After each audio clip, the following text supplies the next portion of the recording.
online lecture series for software engineering KCS 601.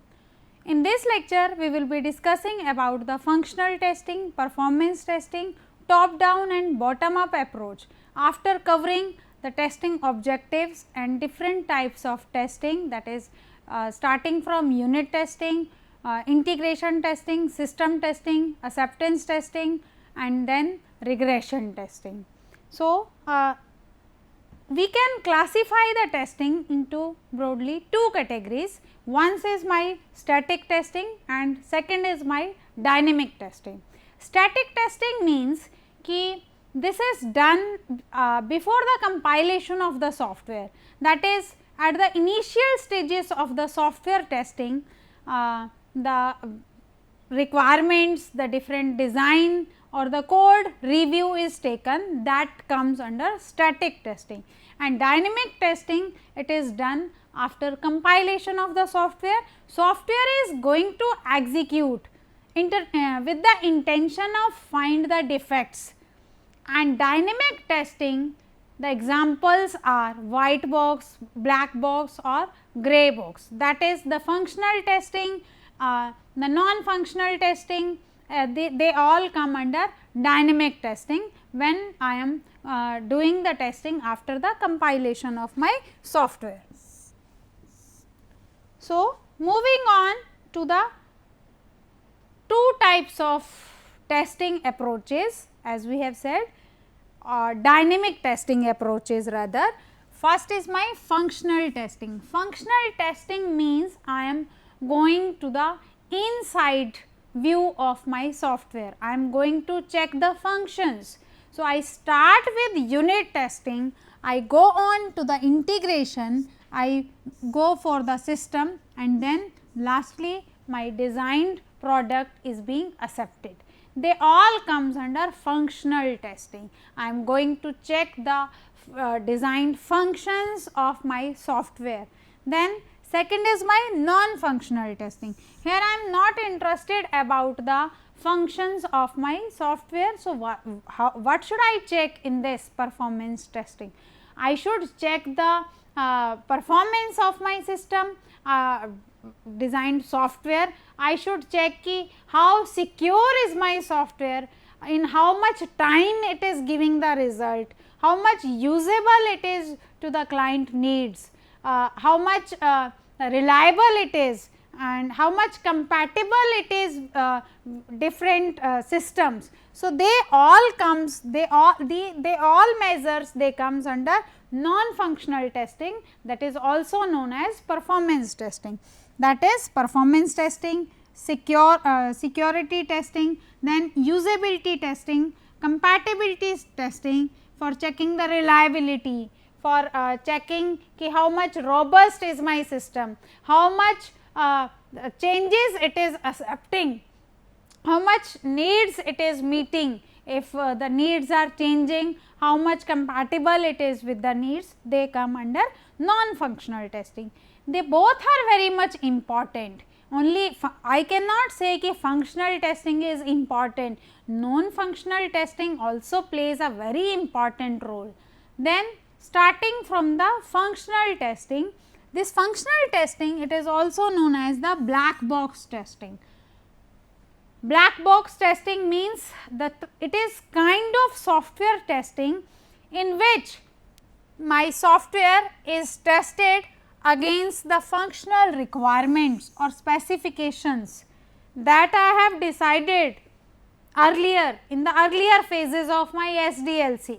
The main aim for performing this functional testing, it is to find the bugs or the defects if there are.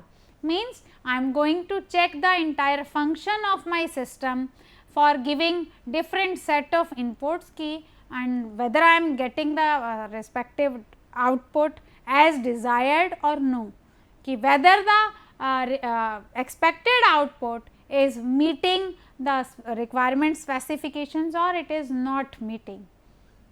Then I can say ki functional testing is a kind of verification. So, that means I am verifying my program by checking it against my design document. rather than validating the program. This validation occurs in system testing, that is, I am going to check ki whether my requested software, whether my designed software is performing well as per my designed requirements, that comes under system testing.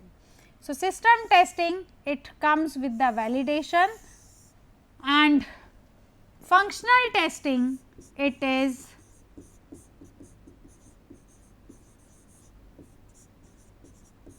goes with the verification.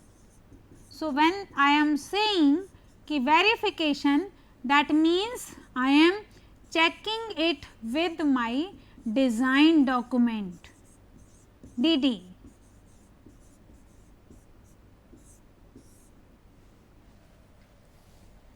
Here this is my input test data, here I am at input domain. This is the code that I have written, that is the system that is under test, that has been developed, now it is for check. Now, for the given set of input test data in the output domain, whether I am getting the requested output, expected output or no, that is the functional testing. Then what are the different steps that I have to follow when I am performing this functional testing? It comprises of 5 steps. What are those? First step is to know the identification of functions, means I have divided my software into different functions, means I have made different units, and every unit is expected to perform its function to give the result. Suppose I have written a program for addition, that means that addition is doing addition and giving me the addition result. Then, so the first step is to identify the functions, ki mere, how many functions will be there in my software as per this design document.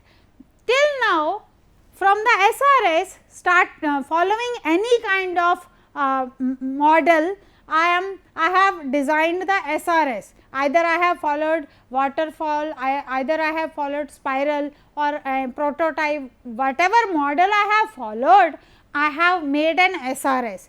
That SRS is an agreement between the end user and the company from which he or she is going to purchase the software. Then after that SRS is being finalized, the developer makes the design document DD, means how these requirements can be logically tackled. Once we have decided this logic, that means now the development team is in a position to decide the functions कि हर logic के corresponding the requested function will be written.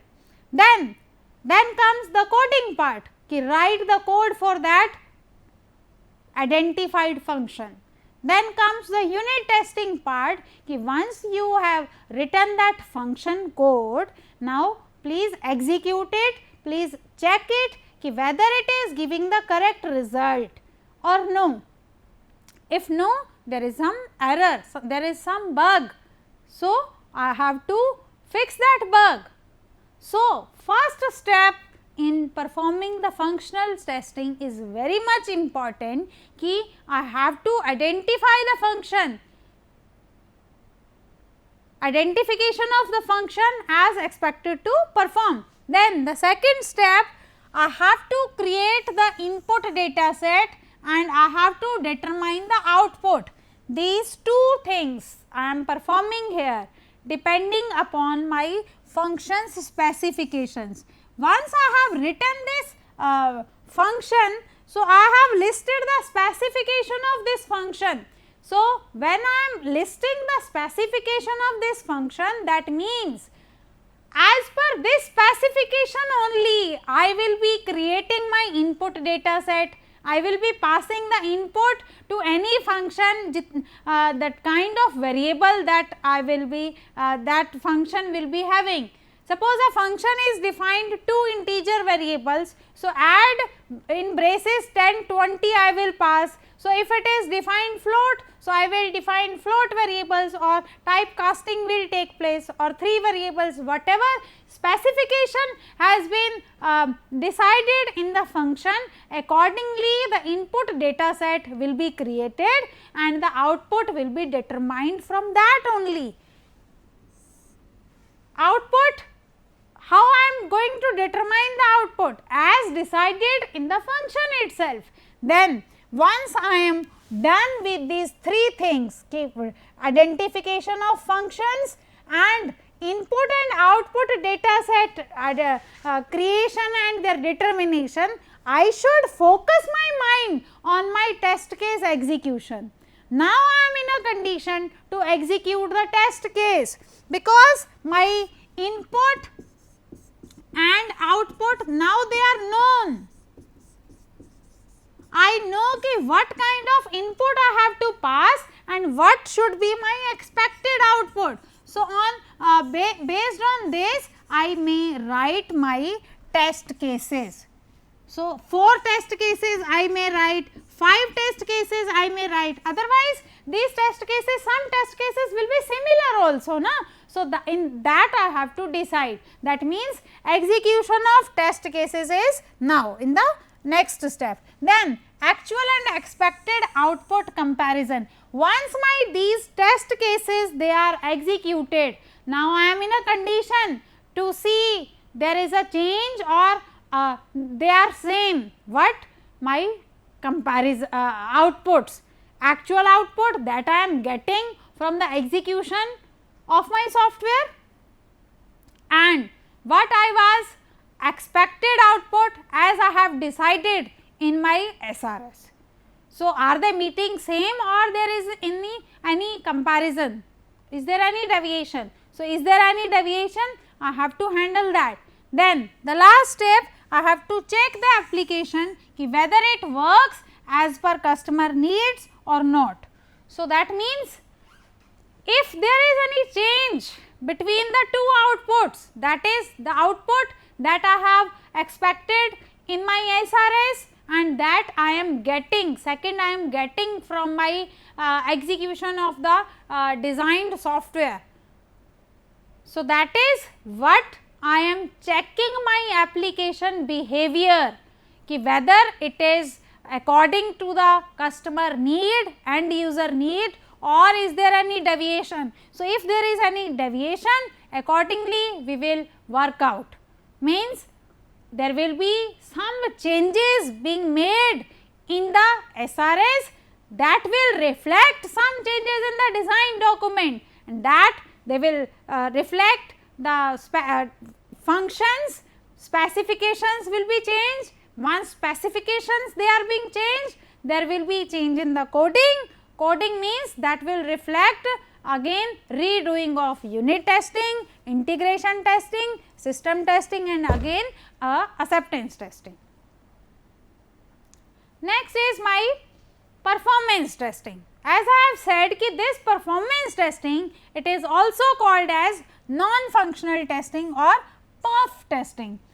Then this performance testing, it does not look out into the functions that are being defined in the different modules of my requested software.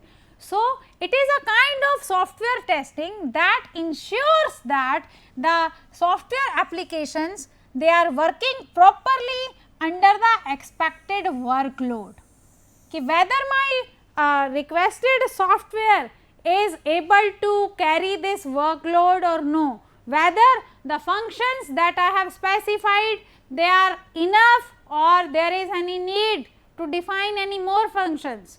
Testing technique to determine the system performance in terms of its sensitivity, reactivity, stability or accuracy under a particular workload. They are also an important parameter to be checked. Otherwise, what I was doing in the previous, I was just seeking ki I should define 4 functions, 6 functions once I am designing a standard calculator, suppose add, subtract, multiply, divide, factorial, square root, square. Suppose these are the 7 functions that I have incorporated as the different functions, and they are being unit tested. Then their specifications, they were checked and all things goes well. Whether they are giving accurate result, whether they are giving result in time, whether my results they are stable or no in a particular workload conditions, in a integer environment, in a signed environment, in how my system behaves under negative environments, negative number if I give. So, that is to judge the performance testing, that comes ki where my performance testing is playing important role.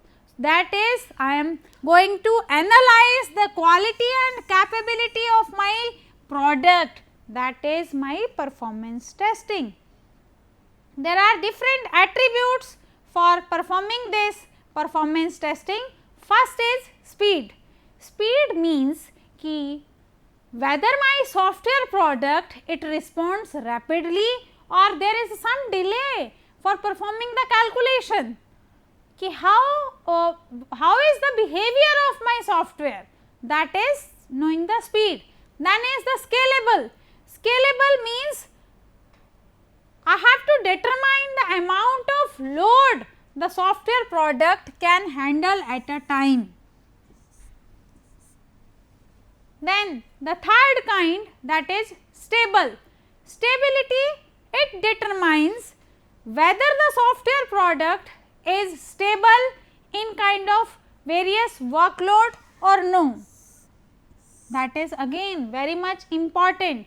Then is how much reliable is my software. Reliable means I am determining whether my software product is secure or no. Various authentication schemes are defined. So, accordingly the front end can be selected and these attributes can be catered when we are designing any software. Then comes the types of performance testing. Performance testing can be categorized into these 6 broadly categories. First is my load testing. As the name suggests, it checks the product ability, ki how much load it can take, how much users load it can take.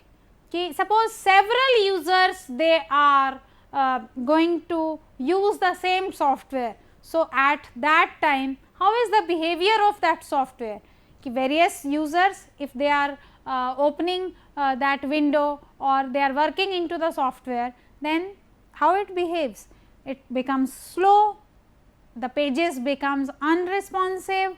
What is the behavior, that need to be checked. It is not thing ki the functions are being behaving properly, testing all done, but the software becomes not responding if 10 users open it at the same time, if 100 users open it at the same time. Then next is my stress testing. Stress testing means testing a product under extreme workloads, again how much stress it can take. These are the types of performance testing that are being also done by the testing team before delivering the software product to the end user. Then third is endurance testing. Endurance testing that ensures the software that can handle the expected load over a longer period of time. It should not be the case ki the software can the module can stay only for 2 minutes, 3 minutes, it should stay for a long period of time. Then is the spike testing. Spike testing means I am going to check my product's reaction to the sudden large spikes in the load. I can relate it with suppose at 10 a.m. there is a very much traffic, or suppose at the day when our result comes, student result comes, all users, all end users means students, they open that window. Suppose their 10th results have come, so they will open that window. That website becomes very slow or it does not open. That is the spike testing, that is the stress testing. If several users starts using it at the same time, what is the behavior of my software, what is the reaction of my software, if and suppose some part fails, some modules stops working, then what is the reaction? Then is the volume testing. Volume testing means testing the large number of data that is saved in the database and observing the overall software system behavior, that comes under volume testing. Then is the scalability testing. Scalability testing, it means ki the software application effectiveness is determined, ki how much scalable to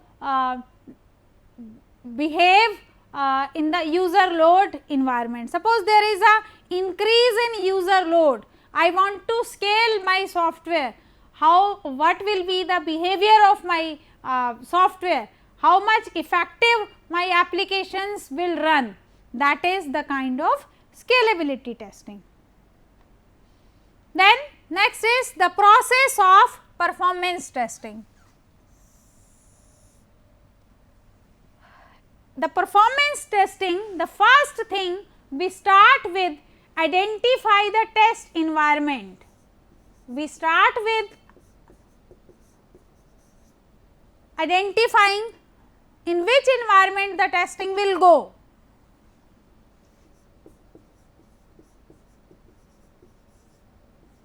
There are various tools also available. Then after identifying the testing environment, we move on to determine the performance criteria. The various criteria are being defined, those criteria we have discussed earlier in the previous slide also. So now what are the major focus, what should be the priority of those criteria, they are here defined in the second phase. After listing the criteria, the third thing is make a list, plan it and design it. Means after deciding the criteria, I have to prioritize them. Then now I have to configure it with my testing environment that I have selected in the first phase. Then after configuring, I will be implementing it.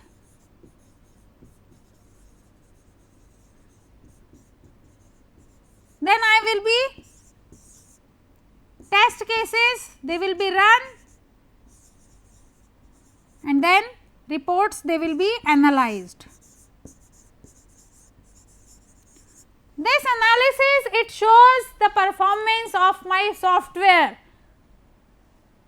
If that performance is very low, slow, I can say ki in 10 users using or 100 users if they use, I may analyze it ki how I can improve my performance for the requested software, that comes under non-functional part. Then if we see the difference, that is functional testing, it verifies the accuracy of the software with defined inputs over expected output, that is the most important one. And performance testing, it verifies the behavior at various load conditions.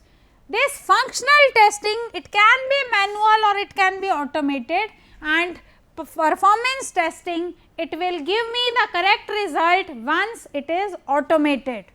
Then one user, it may perform all operations, and here the several users can perform the desired operations. Here the involvement that is required from customers, testers and developers, here also the involvement is required from the customer, testers, developers and DBAs and all. Then comes the next, top down versus bottom up testing approach. Top down, as the name suggests, ki I will be moving starting from top and I will be moving to the down. It is also known as the incremental integration testing. Here in the top down testing, it is a kind of integration testing. As we know, the higher level modules, they are tested first and then we move on to the lower levels and then we perform the integration. Then when I am talking ki higher level means the main modules and lower level means I am sub modules, they are checked later on. So if the sub modules, they are not being defined, so I will be using stubs to replace them. Then moving on to the bottom up, as the name suggests ki I will be starting from the bottom and then I will be moving on to the top. Then the lower level modules, they will be tested first and then I will be moving on to the upper modules and so on. Lower level means here I am talking about the sub modules and upper level means I am talking about the main modules. So here I use the test drivers to initiate and pass the required data to the sub modules, because sub modules, they are tested first and then I am moving on to the main module. So if we see this top down and bottom up diagrammatically, so this shows the top down approach. So I am going to start from the main module, that is module 1, then I am defining the module 2, module 3, 4 and 5, they are the sub modules and then I am going to the detail. And if these modules, sub modules, they are not being defined, I will be using the stubs. Moving on to the bottom up. Bottom up says ki I will be starting from the module 8 and 9, that is the sub modules, and then I will be moving up module 6 and 7. I will be moving up one level 2, 3, 4, 5. And if they are not being defined, I will be using the drivers and then at the last I will be moving on to the module 1. So this was all about the top down and bottom up approach. Thank you.